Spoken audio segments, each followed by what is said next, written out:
What is up, everybody? Welcome to another episode of the Fire Sports 6 podcast. I have some loaded content for you guys today. We're going to start with Eastern Conference Finals Game 1, the biggest winners and losers this offseason in the AFC. Let's keep it a buck here, chat. I'm drunk. No other way to slice it. We're hammered. Not totally fully racked out, but we're definitely locked in here. And I'm going to give you guys everything I got. I've pre-recorded the AFC winners and losers part of the episode. So that's going to be full sober, full ball knowledge. Make sure you guys stay tuned for that. But I tell you what, chat, I had to drink today because I might be the hottest gambler in the history of the NBA right now. And I'll tell you what, that is jinxing it. I just jinxed myself, but I feel like I'm at a point right now where I can't lose a bet in the NBA. It would be wrong of me to not share those picks with the chat. So I'm going to share them with you. Oklahoma City is blowing out San Antonio tomorrow in game 2. They just are. They're at least winning the game. I got it at 6.5. I don't know what the spread's at now. But the reality of the situation is I took the Cavs when they were plus money in game 7. I took the Thunder when they were plus money I took the Spurs when they were plus money in game 1. I took the Cavs, race to 10, 1 unit, easy. Then I took the Cavs halftime, the Knicks full time, half a unit at plus 210 or whatever. The kid can't hit a losing bet. And I don't think you guys quite understand just how sharp that is. Cavs halftime, Knicks full time. Nothing makes you feel like the smartest human being in the world when you hit a bet like that. And I'll tell you what, the logic was placed correctly. The Knicks hadn't played a game in 9 days. 9 days without a game.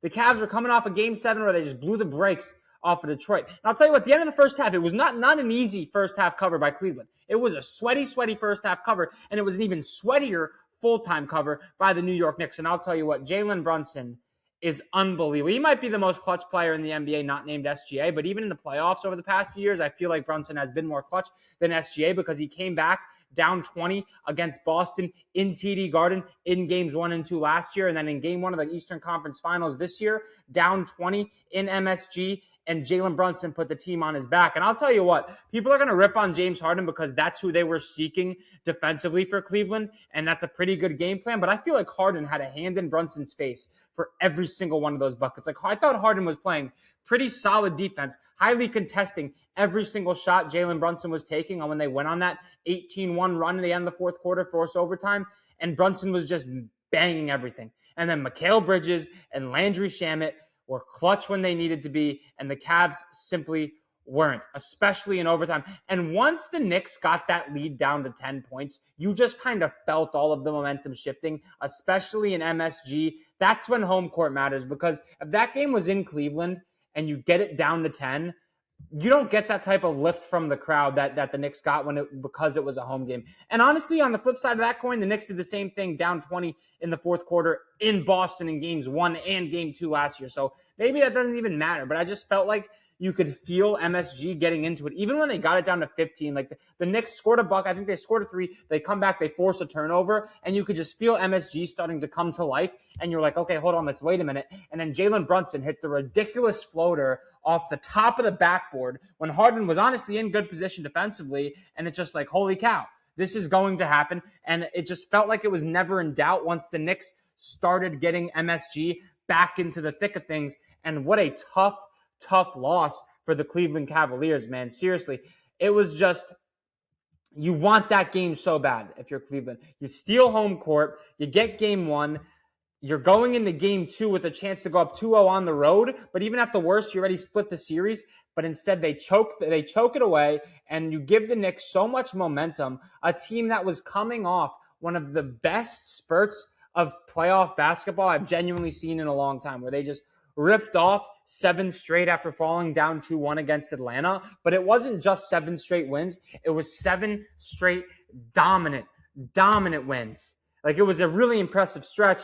And then they come out after 9 days of rest and lay an egg for the first 3.5 quarters of this game. You want to kill them while they're down if you're Cleveland, and they just couldn't do that. So what a win for the New York Knicks. Genuinely sensational stuff out of Jalen Brunson, who needs to be he's we throw around top 3 point guards. I think Cade Cunningham is better than Jalen Brunson, but I can't say that too confidently, man. I can't say that too confidently. I mean, he is on He's unbelievable. It's unbelievable what he does in the fourth quarter, what he does in the clutch.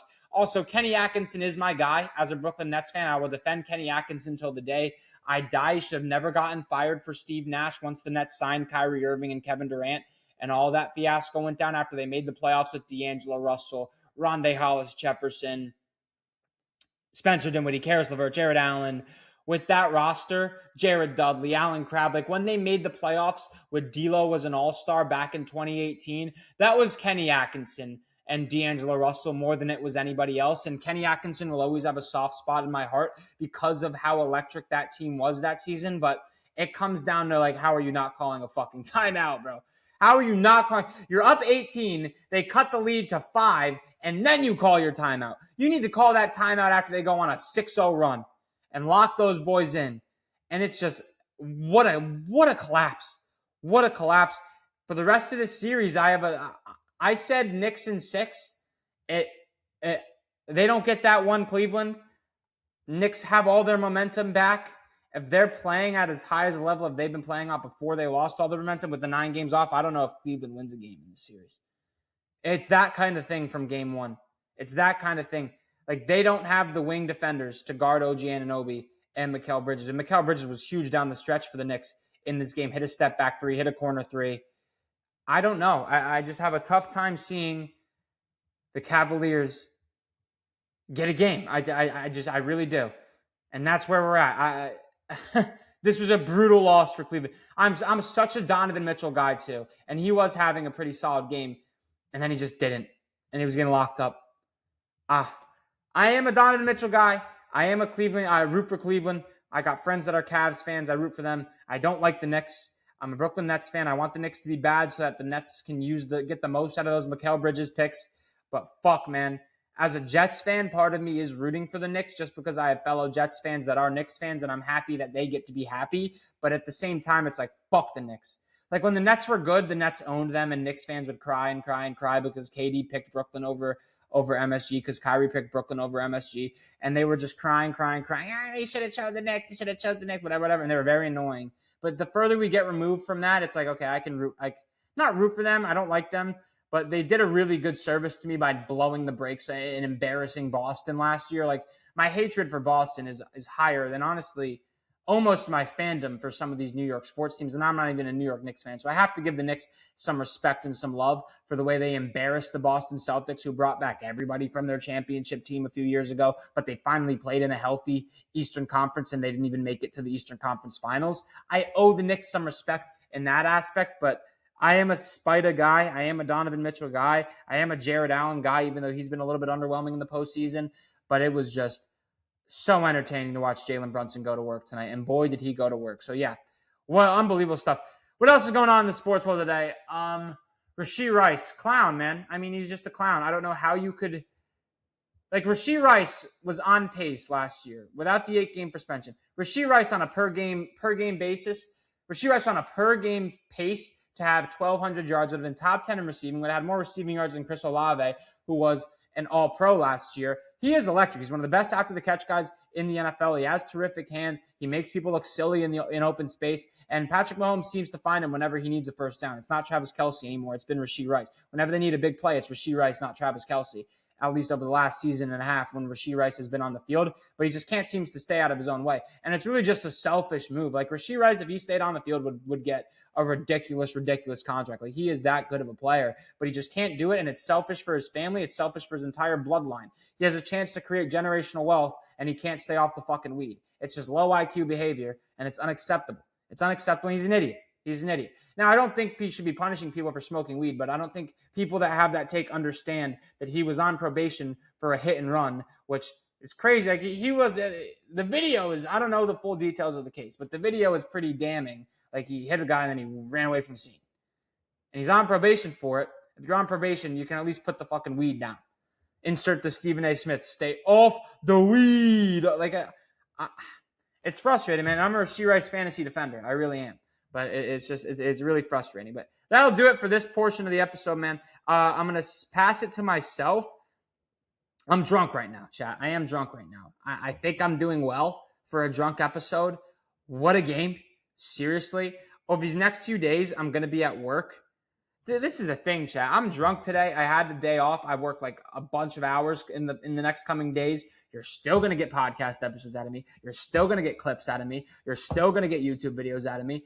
And I'm hammered today, and you're still getting episodes out of me. That's just the bar we've set here at Fire Sports Takes Productions. It's next level stuff, man. It really is. Nobody's doing it like the kid right now. I've lost the confidence was like kind of wavering over the past few days. It's back. We're back. We're all the way back. Did it take some liquid courage to do that? Yes. It also took me listening to myself talk to realize that, okay, I know what the fuck I'm doing. This shit's going to the moon. So hit that subscribe button, hit that thumbs up button. What a first couple games of this conference finals here. Next level stuff from Wemby yesterday. Next level stuff from the Knicks and Jalen Brunson.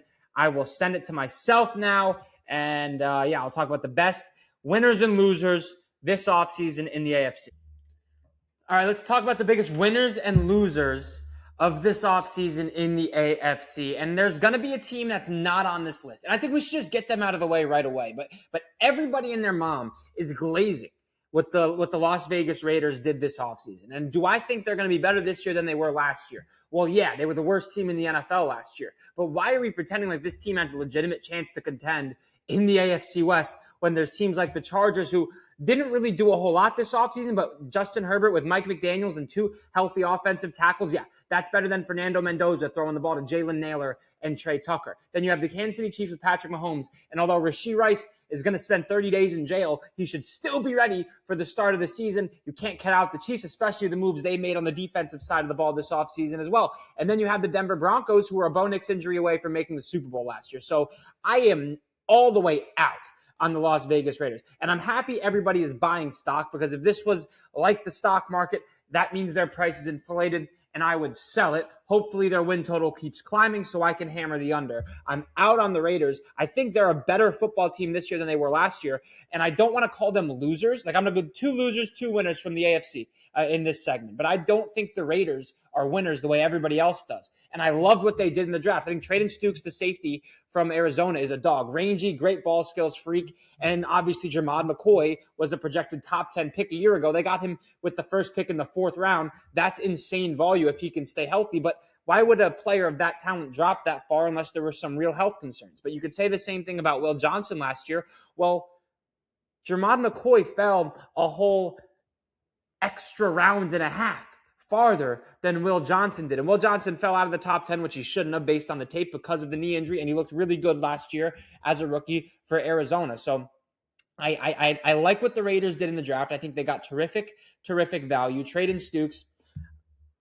Trey Zune, the interior offensive lineman, which the interior line is still not ideal. And then Kerryon Crawford, the edge from Auburn, and get some nice edge depth because their edge room was going to be awful before the Ravens canceled a Max Crosby trade. But my gripe with the Raiders is what they did in free agency, and everybody was glazing. They spent $75 million on off-ball linebackers, and Nakobe Dean and Quay Walker, you could argue neither of those guys are even top 10 at their position, and they're both getting paid like top 10 off-ball linebackers. You just don't invest that much capital into a position that isn't like one of the most highly valued positions on your defense. Like, you can get away with having average off-ball linebacker play, but as long as you have good corners and a good pass rush, and they should have a good pass rush now because the Ravens canceled the Max Crosby trade. But their answer was going to be Malcolm Koonce and Kwity Paye.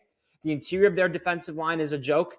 Their secondary is going to be way better this year because of the Traden Stukes pick, because they re-signed Eric Stokes, because they traded for Teron Johnson. I think their secondary is going to be fine. Jeremy Chin, I don't even know if Jamal Adams is still rostered. I guess he's kind of like a sub linebacker. So their defense, like Nakobe Dean and Quay Walker, are good players. I just don't like the asset management. Their offensive line is still sus. And then their answer at wide receiver was Jalen Nailor. So Jalen Nailor, Trey Tucker, and David Beck, that's what we're rolling out. And I understand Brock Bowers is there. I think Ashton Genty and Mike Washington Jr. are going to be one of the best 1-2 punches in the league next year because of what Tyler Linderbaum can bring in the run game as a center. But I think the Raiders, I'm not calling them losers, but I think they're getting a little bit overrated. I think we might see a little bit too much Raiders hype going into next season. That's just a train I will not be hopping on right now. And it also has nothing to do with Mendoza. I think Mendoza is a terrific prospect with a really high upside, a higher ceiling than a lot of people think. Like, he has a really strong arm. He's more mobile than people give him credit for. He's incredibly accurate. I feel like people are underselling the ceiling of Fernando Mendoza, saying he'll just be a Kirk Cousins. Like, I think his ceiling is higher than that. if he gets there remains to be seen because the offensive line is still meh. Colton Miller's a really good tackle. Tyler Linderbaum's obviously a really good center. The rest of the offensive line is meh. And then their receiving core is a joke, but they do have Brock Bowers. That definitely helps. But either way, I'm just totally not sold on the Raiders right now. But some winners. I think the biggest winner for me so far has been the Cincinnati Bengals. The Cincinnati Bengals were above 500 over the last 2 seasons in games Joe Burrow started, and their defense ranked 32nd in 2024 and 2025. So over the last 2 seasons, the Bengals have had the worst defense in the NFL, and in games where Joe Burrow started, they were still above 500. Now they add not Carter Bryant. Oh my gosh. I sold the clip too there, chat. That was going to be a good clip, but I sold it. Doesn't matter. They add Dexter Lawrence. They add, oh my gosh, Brian Cook. Sorry, the corner or the safety from Kansas City. They draft Cassius Howell. They draft the guy in Takario Washington from Washington who was 4'4", 6'4" guy, 190, elite size speed combo at the corner position. And the biggest problem with the Bengals last year is that they had the third highest missed tackle rate in the NFL, particularly in the secondary with Jordan Battle and Geno Stone. Those guys couldn't tackle for shit. They bring in a guy in Brian Cook from Kansas City who had 11 missed tackles all year. Battle and Stone combined had 47. Brian Cook had the lowest missed tackle rate, second lowest missed tackle rate out of any safety in the league last year. Then they brought in Dexter Lawrence. Then they brought in, oh my gosh, I'm selling early and often here. The defensive tackle, Jonathan Allen, he was in Minnesota last year. He had Pro Bowl seasons in Washington. So I think the interior of that defensive line is going to be better. They're going to be better on the edge with Cassius Howell, with Shamar Stewart year 2, with Boya Mafe, who can set the edge in the run game and also give you some pass rush presence off the edge. Like their roster, their defensive depth chart is way more filled out this year than it was last year. And the fact that they were above 500 in games where Joe Burrow started with the 32nd ranked defense in the NFL, if this defense can be 20th, 21st, they could win 10, 11, 12 games. I think the Bengals had a terrific offseason. Brian Cook, Dexter Lawrence, Cassius Howell, Takario Washington. I think this is going to be one of the better offensive lines Joe Burrow's had so far in his career, even though they weren't the greatest last year. Armarius Mims is continuing to develop. Orlando Brown, they drafted an interior offensive lineman from Auburn in the middle rounds as well. So hopefully their offensive line is a little bit better. I think it should be. And then you have obviously Jamar, Chase Brown, T. Higgins, the best wide receiver duo in the NFL. Dare I say the best group of weapons in the NFL. So I love what the Bengals did. And my other winner, I'm only doing 2 winners today. The Tennessee Titans are having a terrific offseason. Brian Dable, home run hire at the offensive coordinator position. He won a playoff game with Daniel Jones as a starter. He helped develop Josh Allen. He helped develop Jalen Hurts at Oklahoma. He has just been a QB whisperer throughout his career, and you're giving Cam Ward, who's an ultra-talented prospect, a guy in Brian Dable to hone in on his talent. That's just next-level stuff, and they surrounded him with weapons. I mean, Wan'Dale Robinson and Carnell Tate, there's probably not a bigger increase in weapons out of any quarterback in the NFL this season than what Cam Ward's getting, from Shamire Dike and Elike Omener to Carnell Tate and Wan'Dale Robinson. And Wan'Dale Robinson, it looks like a lot of money up front, but a lot of it's incentive-based. It's a really, really team-friendly contract. And then defensively, I think the Titans are going to have one of the most slept-on, underrated defenses in the NFL next season. Keldrick Falk at the end of the first round, who needs a lot of polish in his pass rush ability. The production wasn't really there, but he's a freak athlete, and he's really good at setting the edge in the run game. John Franklin Myers, one of the best run defenders in the NFL, back-to-back 6.5 seasons, and he was really productive when he was with Bob Saleh in New York a couple of years ago. Jermaine Johnson had a Pro Bowl season when he was with Bob Saleh, Robert Saleh, in New York a couple of years ago. Cordell Flott and Alante Taylor are 2 really speedy, rangy, good ball skill type of corners. And keep in mind, Sauce Gardner and DJ Reed had the best years of their career in this Bob Saleh defense that doesn't run a lot of man-to-man coverage, and that's where Cordell Flott and Alante Taylor get exposed. I think this defense in Tennessee is going to be the catalyst of this team next year. They're going to be in a lot of tight games because of it. And then when it comes down to 2-minute offense, I trust Cam Ward to move the ball down the field when he has some type of weaponry. The only weakness still on this Titans team, you could argue, is their corners. Still, I know they addressed them. They were a little bit hefty on the money they gave Alante Taylor and Cordell Flott, but I think a Robert Saleh defense is so dependent on getting pressure that they don't need to be that sticky in coverage for that long. So I think they're really good scheme fit type of players who are fast, athletic, good ball skills. Their offensive line is still up in the air. I think if you can't protect Cam Ward, all the things I just said are a moot point.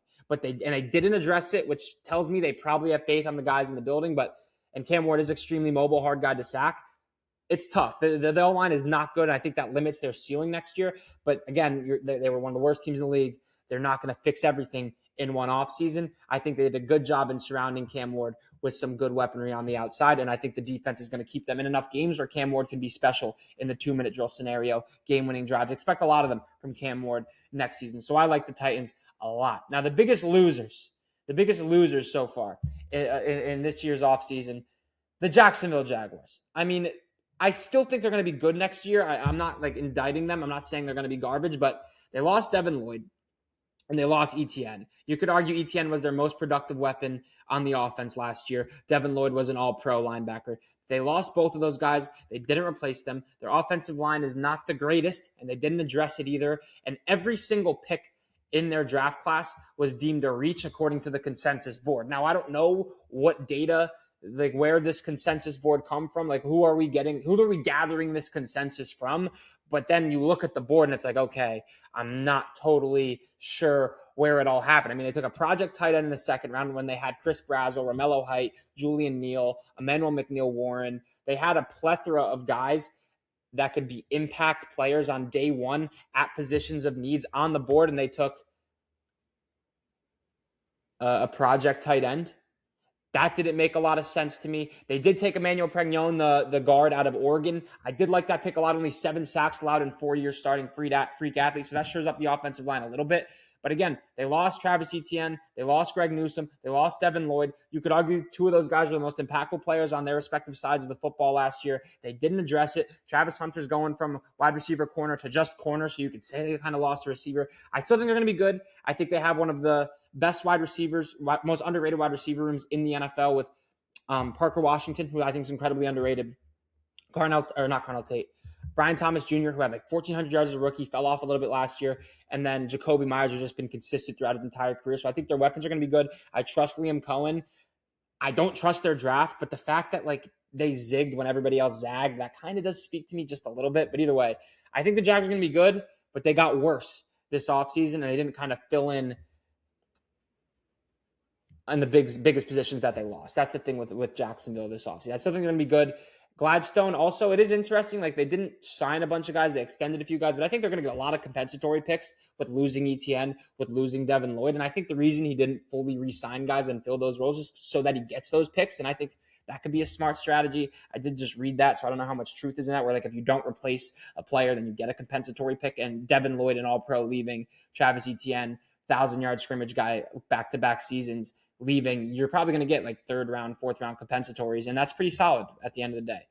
But easily the biggest loser in the AFC this year was the Miami Dolphins. The Miami Dolphins signed Malik Willis, and I loved Malik Willis. I think he was the best free agent available. I think if he was put in a good position to succeed, he has top 10 there. I think at one point I said top 5 upside, and I truly did believe that. But Miami has done nothing but made his position worse, made his job harder since he's got there. They traded away Jalen Waddle. They signed Malik Willis to a 3-year, however many $1 million deal, big deal, and they trade away his number 1 receiver. They had the worst offensive line in the NFL last year. They only had 1 guy graded above a 61 on their offensive line per PFF. And PFF's not the Bible, but that's telling if you only had 1 guy graded above a 61 on your entire offensive line last year. And what did they do to address it? They drafted a project in Caden Proctor, whose tape was downright awful. He's just a behemoth of a man with a really high ceiling. They better develop him, and they better develop him quickly, because Malik Willis is a good scrambler. But if he's running for his life every time he drops back, and he's got Tutu Atwell and Jalen Tolbert trying to get open downfield for him, he's not going to succeed. His confidence is going to get shattered. Like, you needed to surround Malik Willis with some talent.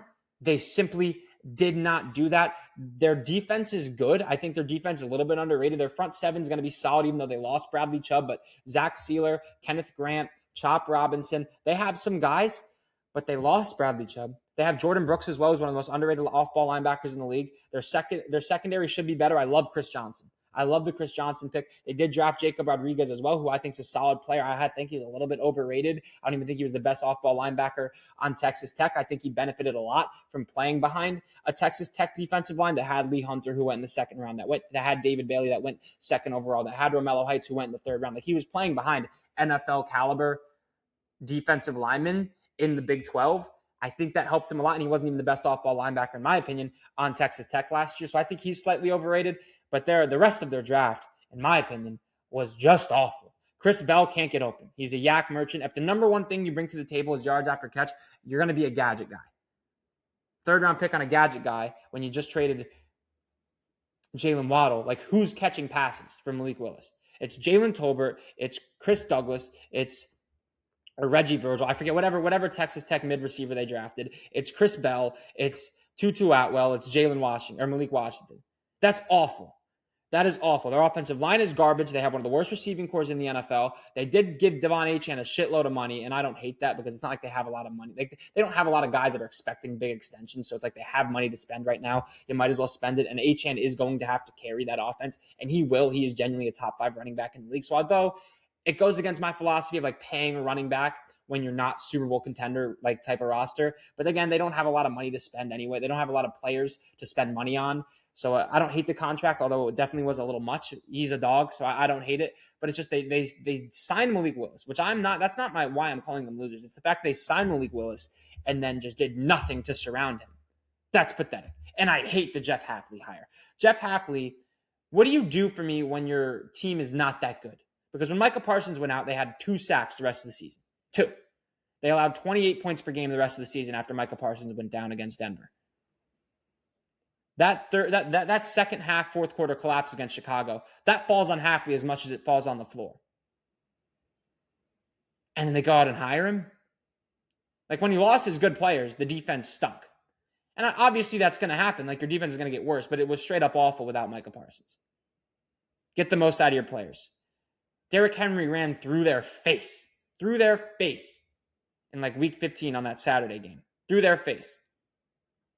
A must-win game, big win, playoff implication game against the Ravens. No Lamar Jackson. What do you do? It's just, I'm not a Jeff Hafley guy. Well, that'll do it for this segment. I'm an idiot, dude. I left my Jeep. I took my mom's Jeep. My parents aren't home, and it was like 80 degrees out today. So I took my mom's Jeep, had the windows down, vibing.